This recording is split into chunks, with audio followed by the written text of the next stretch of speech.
episode of the PodcAls. I'm Joey Alfieri from MontrealAlouettes.com. Thank you for joining us. Thank you for being here. A reminder that we do have a new English podcast every Tuesday. As you can probably tell from my voice and the fact that we're recording this on Wednesday, the long weekend was not kind to me. A little under the weather, but we're fighting through it. We're fighting through adversity here. The voice is a little banged up. But we'll carry you through the next little while on this episode. We've got a big show lined up for you. Really excited to talk to today's guest, wide receiver Tyler Snead, who had an incredible rookie season. Did really, really well for the Alouettes last year, despite not even playing the first month of the season because he was on the practice roster, but really became a go-to guy. So we'll ask him about that. We'll ask him about his upbringing, his journey through football, and also he's a guy who went to training camp with the Pittsburgh Steelers in 2022. We'll see if he has any good stories from those teams or from that team back then. Either we'll see if he has a Mike Tomlin story or maybe a Chase Claypool story. Anyways, we'll get down to that in just a little bit. But I do want to remind you before we get to Tyler Snead, I want to remind you that 3, 5, Flex 10, and season-long memberships are already available on the Montreal Alouettes website. You can get your 3 and 5 game packs. You pick whatever game you want. It's not like some of those packs, other teams in the sports world, they'll tell you, hey, you have to pick from these games, or we tell you which games to pick. No, you go based on the games that fit your schedule the best. You get to pick the games at 3 and 5 game memberships. You can also go with a Flex 10, which is super interesting. You basically purchase 10 tickets and you can use them for any game. You can use as many or as few tickets for any game that you like until you run out of tickets. And of course, you get the season-long membership, which is available as well. You get a ticket to every game, including the playoff game. And with these memberships, I just want to remind you that every year there are exclusive membership holder. Is that what they're called? There are gifts that you can't buy at the team store. You can't buy online. This is really just for members. Like, for example, last year was a cool white toque that I know a lot of fans wore, especially on the road and at the stadium, at Molson Stadium. Fans were proud to wear the white toque. I thought it was really cool. It's a nice one. I have one too because we have memberships in my family. The year before, or no, the white toques was 2 years ago, and the beautiful beige cap was last year. So there are different gifts every year. I can't say what this year's is. It's not a cap. It's not a toque. It's not something that you can wear, but it's going to be very, very, very, very, very special. And it may or may not have something to do with the Alouettes' journey to the Grey Cup. So trust me, you're going to want to get this exclusive free gift that the Montreal Alouettes will be offering to those who have a membership. All right? So just take my word for it. Trust me on this one. You can trust me anytime. But on this one, trust me when I tell you that you're going to want to get a membership to get this exclusive gift. All right. Our next guest is the receiver for the Montreal Alouettes. Just completed his rookie season, won a Grey Cup, and put up some impressive stats. He's Tyler Snead. Tyler, what's going on, man? How are you? Hey, how you doing? Living the dream, only because football season's getting close, though. Are you ready for this? If we had to start training camp today, are you ready? Oh, I've been ready. I can't wait. I'm counting down the days. I'm curious. So the Grey Cup was awarded to us on November the 19th. I'm curious, what was your off season like? Timing wise, like when did you stop trading? When did you stop or when did you start trading? When did you stop partying? What was the off season kind of like? Yeah, so I guess after the parade, we had the parade in Montreal. I ended up missing Thanksgiving with my family because of that, but I went back home a couple days later.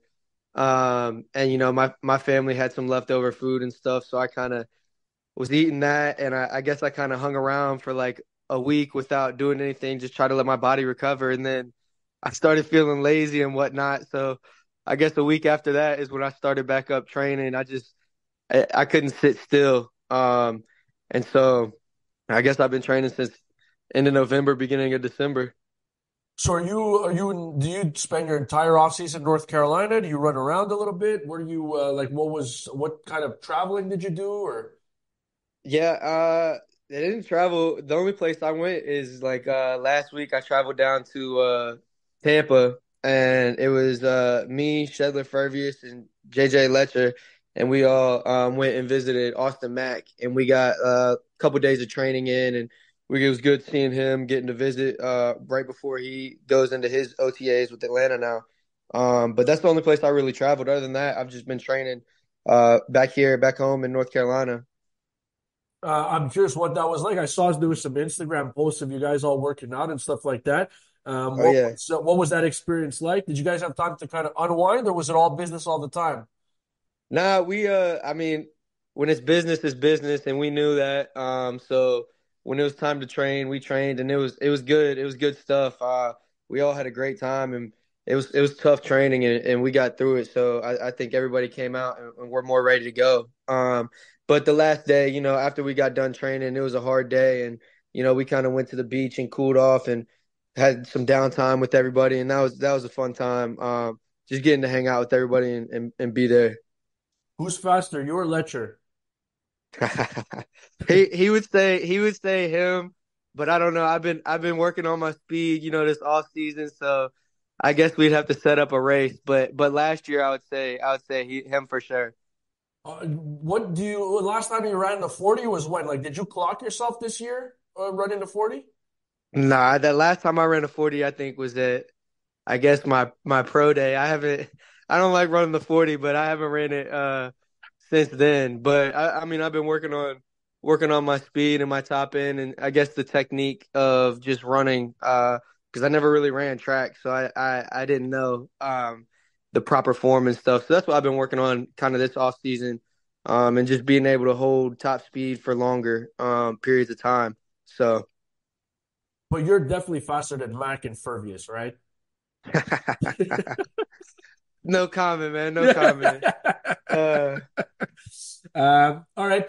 Talk to me a little bit about just last season and the way that it all came together for you. I know there was quite a bit of hype around you at the beginning of training camp, but you had a good camp, but then you had to kind of wait your turn. You didn't play the month of June. And I think your yeah. first game was at BC, and you actually played pretty well. You made some good catches in that game. You got open. I'm just curious, like, from coming from Steelers camp to coming to the Alouettes the following year and having to wait on the practice roster, like, how tough was that mentally on you? Man, I mean, it was tough, and I just want to play football at the end of the day. So, where if it's practice squad or active roster, I wanted to be there for my teammates, and I wanted to play. And I knew it's a long season, and anything can happen. And so even if I have to wait my turn, my whole thing was just don't get frustrated or mad. Just when the opportunity presents itself, make the most of it. And so that's kind of my mindset going into it. And being on the practice roster is I just didn't want to get frustrated. I just didn't want to like be down on myself or anything.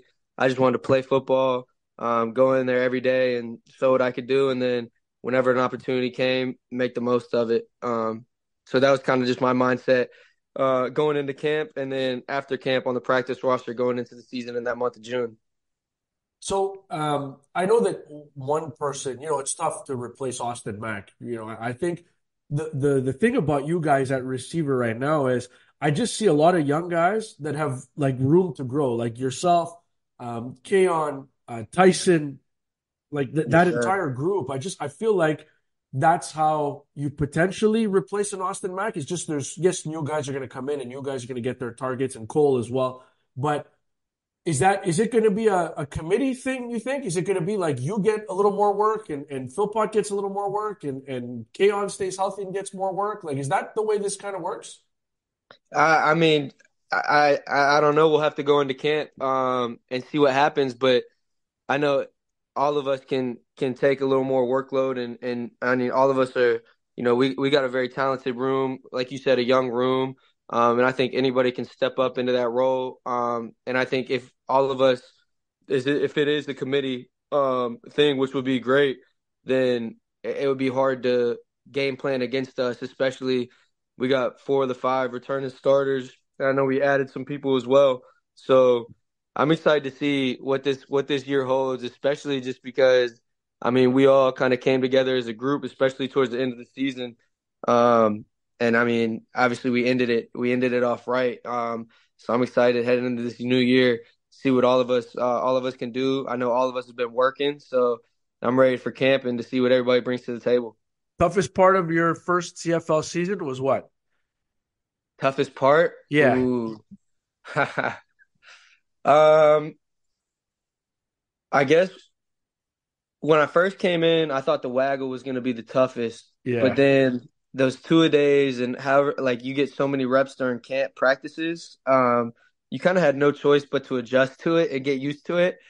So I guess the toughest part for me personally, especially at the beginning, like during camp and stuff, was that 12th man being on the field and Yeah. having to not relearn defenses because they run all coverages they run or I mean, it's the same. You just kind of have like one guy that's always lurking around almost, or they can blitz one more, stuff like that. Just learning and understanding how the defense kind of operates and what that 12th man really does, and what they can do with him. That was probably the hardest adjustment for me. But once I started to get more comfortable with it, I felt like me and Cody got on the same page and stuff, and we made it work. I just like to me, yeah, I definitely I can understand that for sure. I don't know how you guys do the short weeks as often as you do. Like I know it was a huge point of contention in the NFL. CBA was like, those every Thursday night was a big deal to the players. Like you guys do that, I think like bi-weekly. I feel like every second week is a short week. How tough is that on the Yeah. body? I mean, you get banged up and bruised up during the games and stuff. Some are worse than others, but I think the coaches and the training staff did a good job of just really taking care of our bodies, and taking care of us during practice. Obviously you're not going to go full pads on a short week, but you still have to get your work in. So I think they did a good job of managing the workload, especially during those short weeks, which made it a lot easier on us. Which I mean, I felt good with, and I'm always ready to play a game. I feel like whether we play back to back games on back to back days, I would like to think that I'd be ready. That's just kind of my mindset going in. I just want to play. I like to play. I love the game. So short weeks, I didn't really mind them. I kind of enjoyed them because I was like, oh, we get to play a game in like 3 days. So uh, I was ready, but I can understand, if somebody took a big hit and trying to get back from that on a short week, that would be tough. But like I said, the coaches and the staff and the training staff did a great job with us, helping us manage and get through those. What was the biggest hit you took last season? Like the one that you were like, oh, that one's gonna leave a mark. I hadn't really got well I did get hit a couple times during the season, but then in the Grey Cup actually I got hit twice, and I felt both of them and I was like, ooh.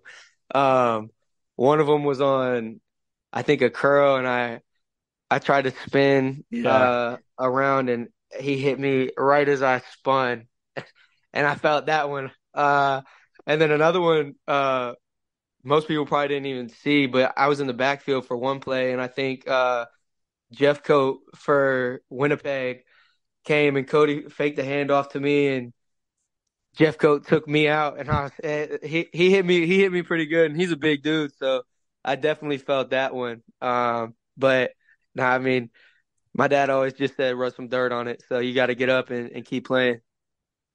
You come from an athlete, a family of athletes, do you not? Like sisters are involved in sports and Yes, parents too. sir. Your dad? You want to Yes, run me through sir. that? Yeah, so my dad played baseball at NC State, and then he went on to play for the Cincinnati Reds organization. My mom was a cheerleader at NC State. She actually got to be in the Olympics because she's the only national champion in our family. Because her cheerleading team won at NC State. They won the national championship. So now I can finally say I have a ring as well. I got a Grey Cup championship ring. So me and her can walk around the house with our rings on. Nobody else. But then my sister, my oldest sister was a gymnast at Georgia, and we always go at it because we both think we're the best athlete in the family. But she might have the upper hand on me. She was very good. She was a 5-time All-American at Georgia. So I used to like watching her go compete in the meets because she was awesome. Did you say 5-time All-American? 5-time All-American, yes sir, at Goodness. Georgia. So yeah, she might have the best athlete in the family. She probably holds it over me. But I still try and give her a hard time. I like to get her going, but no, she's a 5-time All-American. She was a very good gymnast at the University of Georgia. So, and then my two younger sisters played high school sports as well, but they didn't play college. But they're very athletic too. All right. So I was going to ask you who the best athlete in the family is. You already answered that. So Yeah, I want the very quick power rankings, 1 through 5, or 1 through however many you are. Sorry, I have 5 because we were 5, but however many you are, I want the power rankings very quickly of best to worst athlete in the family, including my parents in this one. including your parents. Okay, including my parents. Ooh, I probably put my dad at one. Then I put my dad at one. He was like a 3-sport athlete coming out of high school, and Okay. I think he had a scholarships for all 3 sports. So I got to give him that. And then I probably put. It pains me to say it, but I put my sister at 2. I go 3, and then my mom. I put my mom at 4. She's got her national championship, and then my two younger sisters. Okay. They'll be at the bottom. I'll probably get a call later today from one of them, but they'll be at the bottom. Yeah, I promise we won't use that clip for the teaser of the podcast on social media. I'll I know. spare you. I hate to do it to them, but I'll yeah, spare yeah, you. yeah. Yeah, Um, I appreciate it. So look, I want to get into the career here, but I'm looking at last year, and to me, you had a really impressive season. And like you played 15 of the 18 games because we mentioned you started the season on P Squad. Did you prorate your numbers over 18 games? Like did you do the exercise? What do you mean? Like so I took your numbers and I put them, had you played 18 games, what Oh, the numbers would have been, okay? So you ready oh for no, sir, this? I haven't done that. Okay. So I have you at over 18 games on the pace you were on. I have you at 67 receptions for 946 yards and 6 touchdowns. And that's just regular season. I didn't even include the playoffs in there. Those are numbers from rookie receivers that you don't hear from often, man. Like, are you happy with the way your season went individually? Because those numbers jump off the page. It, I'm happy, but I'm not satisfied. Going back and I've been watching film over this off season. I see a lot of plays that I left out there and things that I could have done more on. So I'm not disappointed with it, but there's always room to improve, and I know I can do more, and I could have done more last year. So I'm excited for this year just to do more. Do you set number goals going into a year, or are you just kind of like a process guy? Uh, no, I mean, I'm not big on numbers. I'd rather, hey, whatever the team needs from me, that whatever helps the team win, that's what I'll do. But it's hard not to set individual goals. So I mean, I have uh numbers that I would like to achieve, but it's not top on my priority list. Those are my thing is I want to win. I want to be a winning team, and I want to win with everybody as a team. So that'd be my main goal. I like it. Okay. I remember the throw you had to Austin Mack against BC. I think that was in September. That was a pretty good throw. So, getting ready for this interview, I popped up your passing numbers from college. Do you know them There you go. did you know them off the top of your head? I don't know the numbers off the top though, sir. Okay. I have you at 4 for 6 for 137 yards passing, 3 touchdowns, and no interceptions. Does that sound right? That sounds about right, yes, sir. That's pretty good. Those are pretty good numbers. Like, you ever talk to Yeah, Moss and be like, "Hey, coach, like, we need an extra arm or something. yeah. I can throw a little bit." No, How do you think that conversation would go? I always used to joke around with him, Coach, like, when are you gonna put me back in the QB spot? But no, I know my thing is I can't see over that line. Those guys, I'm 5'7", 5'8". I can't see over those big guys up front. So I said as long as you give me a rollout, I can throw it. And it was funny. I was joking with AC yesterday. We had a call with some of the guys, and AC was on there, and I was like, Coach, like my invitation must have got lost for QBs showing up early to camp. Like I didn't get an email or a text on that, and we were kind of going back and forth, joking around about that. But I like throwing the ball. I'm always ready to do it. You just kind of got to dress it up for me to roll out and get away from the big guy so I can see. Who on the team has the best arm, but non-quarterback, best arm on the team? Oh, I thought you said best arm. I was gonna try and make Davis mad right there. Hey, listen, if you think you have a better arm than Davis Alexander, I'm all for it. This I'll use No, as the no, clip. no. We've messed around after practice and see who can throw it farther. And his arm's ridiculous. He's beating me every time, but I always like to give it a go and try that. But best non-quarterback arm. I mean, I haven't seen everybody on the team throw yet. Um, Tyler, but if they were good, you would have seen them throw. That's all I'm yeah, gonna I mean, say. I would like to think that I'm up there. But I'm sure some other people will say they can throw too. We're, So we'll just have to see this year, I guess. Worst arm on the team, non-quarterback. I mean, you could go with the quarterback if you want, but we might have bigger fish to fry if you go with the Worst arm? quarterback. You said worst? Worst, yeah. I got to go with my dogs, either JJ Letcher or Shedler. Yeah, but Letcher's a lefty, so he likes to think he can throw. It's hit or miss with him though. It's hit or miss. He'll throw a good one, and then he might throw a bad one. Okay. And then Yeah. Shedler can't throw that well. I don't think Shedler can throw that well. All right, that's fine. What's the furthest you've ever thrown the ball? Farthest, I'm not sure. I was messing around in training the other day, and I got it to 63, but that was Oh. I gave it my all right there. Uh, but yeah, we'll see. Trying Can to you do push-ups, get my arms stronger. can you throw further than Cody? I don't know. I've never tried to throw farther than Cody. I mean, those quarterbacks are different though. They Yeah. they know how to throw it, and you know, it. I'm not throwing it 63 consistently with a perfect spiral. Mine. I'm crow hopping into it like a baseball throw, and it might be a duck, but it'll go a little far. So those quarterbacks throw it different, man. I don't know. Maybe during camp, me and Cody will have to have a little arm competition. But Sure. yes, sir. I like it. You mentioned your height before. I'm curious. I think it's one of the reasons that there was a lot of hype on you because I think people see that you're a smaller guy, but you can take the big hit, you can make the play. I'm curious. Was there a time? Give me one time where someone could like used your size against you that really fired you up, like a time where you're like, I'm sure it's happened a billion times in your life, Oh yeah. but is there one that kind uh, of stands out? You're like, I'm going to prove this person wrong.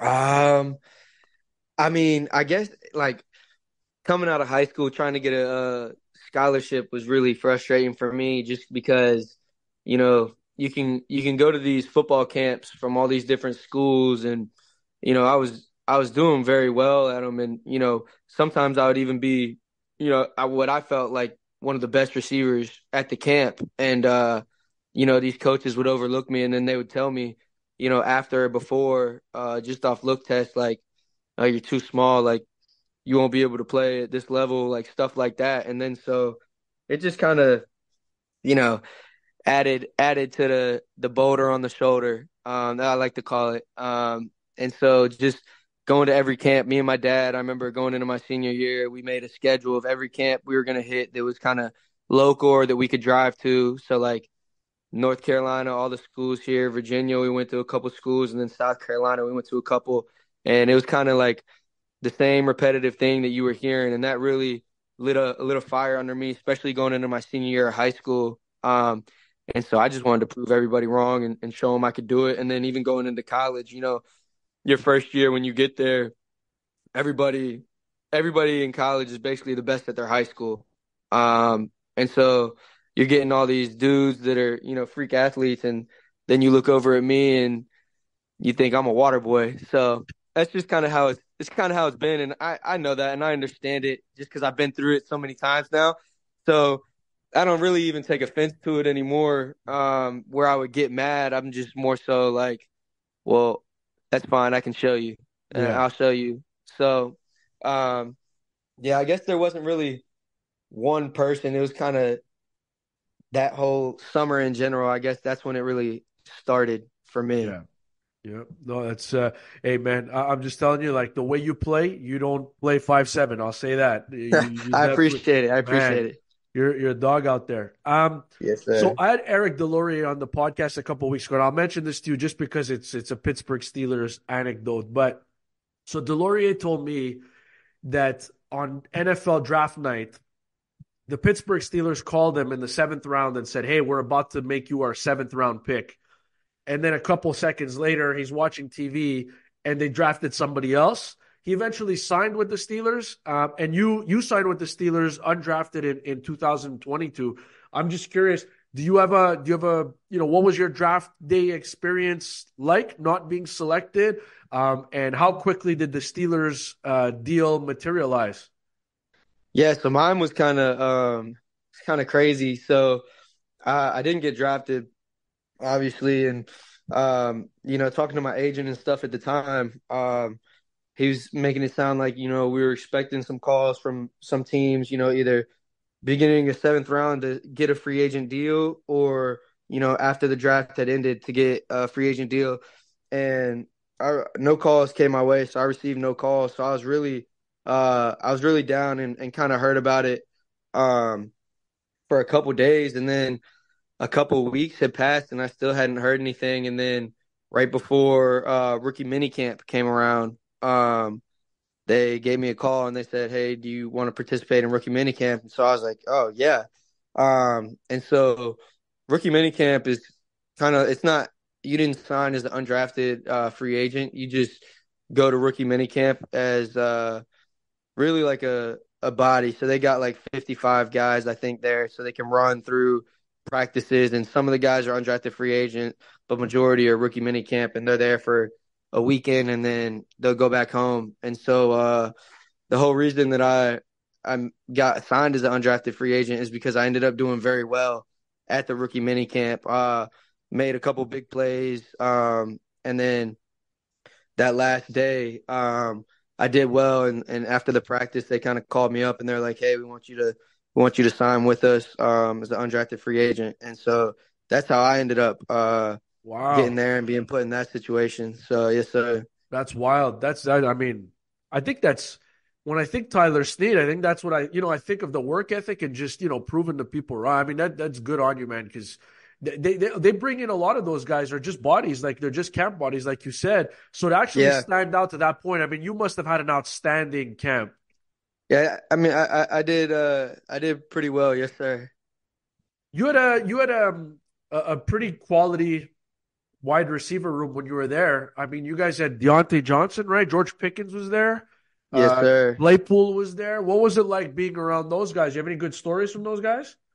Well, it was awesome just being around those guys because I I feel like everybody is so different in how they run routes, and that everybody can move different in their own way. And so that was kind of my first introduction to seeing guys at the professional level really move like a professional. And it was just crazy and awesome to see. Like, to this day, I think Deontay Johnson is one of the smoothest route runners I've ever seen in my life. It was unreal kind of watching him. And then obviously George Pickens is an athletic freak, and the way he ran routes was so different from everybody else, I feel like, but it was so good and it worked for him. And it was just, I'd never seen anything like that either. So, um, that was a really cool experience for me. Just, getting to watch those guys and see them at practice every day and how they worked, just, and everything they did. Mike Tomlin seems like a pretty serious dude. Did he have a sense of humor? Like, did you get to know him long enough to interact with him? Or you have a good Mike Tomlin story for me? Yeah, I loved Coach Tomlin. He was awesome, and just every time he walks in a room, you feel his presence, and every time, he starts a meeting or is talking in a meeting, you see people with their notepads out, and even coaches pulled notepads out, learning from him, and so that was cool to see. I do have a funny Tomlin story though.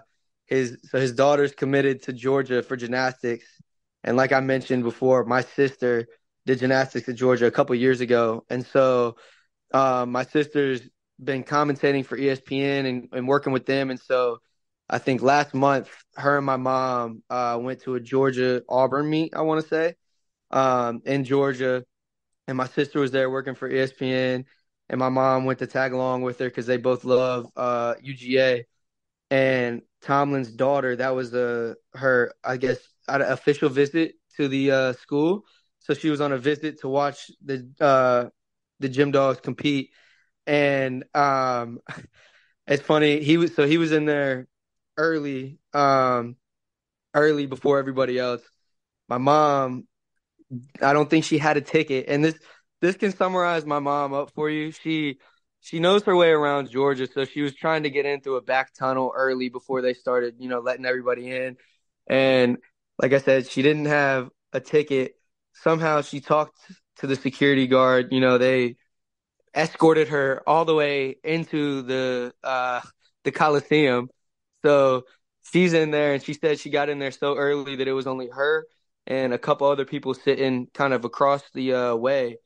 And then she kind of kept getting closer and looking, and she saw that it was Mike Tomlin and his family. And so my mom went over to him. My mom has no fear, so she went right up to him and was talking to him. And she mentioned my name, and they talked for a short while about me, and then she was talking about my sister and how she loved Georgia and how his daughter would love Georgia, and she's so excited to watch her compete and whatnot. And so at the end of the meet, I was glad she didn't sit with him. I was glad about that because I was like, please don't talk his ear off. I don't know. I was like, please don't do that. But she was good, and she talked to him, I think, for 15 minutes, then left, watched the meet, and then after the meet, they met back up, and he got to meet my sister as well. And so now my sister gives me a hard time because he was like, oh, I used to watch you compete at Georgia. Actually, a couple years ago, he was like, I didn't even put two and two together that, you guys were brother and sister. So now my sister jokes with me and says that she's Tomlin's favorite instead of me. So, yeah, my sister's got the best athlete. She's over me, and she's Tomlin's favorite over me. So she's got two things over me now. Sounds like But that's my funny pretty Tomlin story. About a month ago, it happened. pretty good gig at ESPN. It sounds like. Oh yeah. But they didn't get into. Did they ask like, hey, why didn't you keep Tyler? Like they didn't get into any of that, did they? No, no, no, Okay, no. And I'm glad she no didn't. kidding. No, but I think she just kind of mentioned that I was there, and he remembered me, and I think they were talking a little bit, but that I'm glad she didn't ask about any of that. I'm very laid back, and my mom is a go-getter. So she did good though. She talked, and they were talking about gymnastics and stuff. And I was, like I said, I was glad she didn't talk his ear off because I could see that happening, but she was very good with that. All right, we're gonna. That's a great story. I want to finish up with a couple rapid fire questions. I'm gonna ask you a question. You tell me which of the receivers is the answer to my questions in your opinion. Okay. All right. Oh, okay, Okay. okay, okay. Best hair. Best hair? Yeah. Oh, I gotta do it quick. My fault. All right, I'll go Kaon or Okay. Tyson. Kaon or Tyson. No, Tyson no, got you the got curls. to No, no, no. That's not how this works. You got to pick one. All right, I'll go Kaon. I'll go Kaon. Fair. Best taste in food. Oh, Shedler. Ooh. Best cook. Shedler only because he's the only one that he's cooked and I've eaten from. I haven't had any of the other guys cook and I haven't ate from them yet. But Shedler, when we were in Tampa, he made some chicken and it was real good. Funniest dude. Letcher. Letcher's the funniest dude. Letcher's a character, yes sir. Okay. Yeah, I figured as much. Um, the guy who you feel could probably excel most in another sport, any other sport, but the guy you feel could like play really well at a high level in another sport. Mm.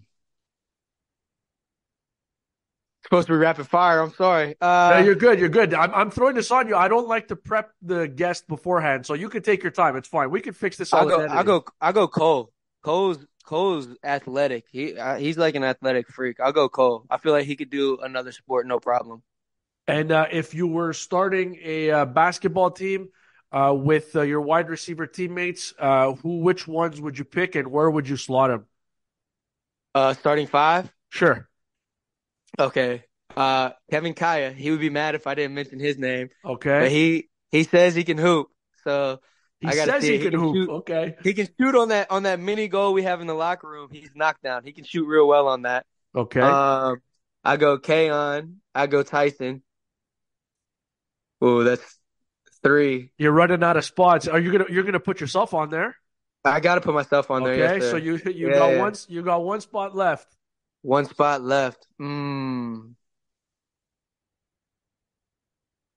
Shoot. I go Regis Sibasu.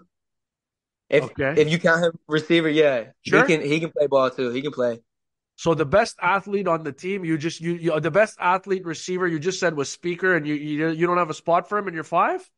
Well, I don't know if basketball is the Okay, one. that's fair. But other sports, yeah, I could see it. It's a small But I lineup. don't know. He might be a nasty big man down in Yeah. the paint. Yeah, you guys are definitely playing small ball with that lineup, but I think that's a successful lineup. I think you guys can do some damage with that group. There we go. Yeah, we might be able to do something. Hey, buddy, really appreciate your time. I kept you for way too long. Look forward to seeing you here once training camp starts in May, and all the best the rest of the way, and all the best in 2024. All right. Yes, sir. Appreciate it. We'll see you soon.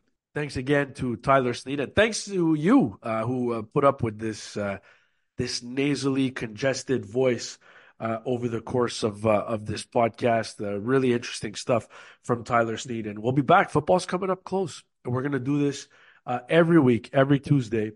We're gonna come out with a podcast in English, and every Thursday we'll have a podcast in French as well. And we don't necessarily tackle the same topics in English and in French, so it's very different topics. They're both interesting topics, don't get me wrong, but it's very interesting topics. And if you're bilingual, you get both. If you only speak English, well, this one is good. I promise you. I put my heart and soul into these podcasts, and the players do too.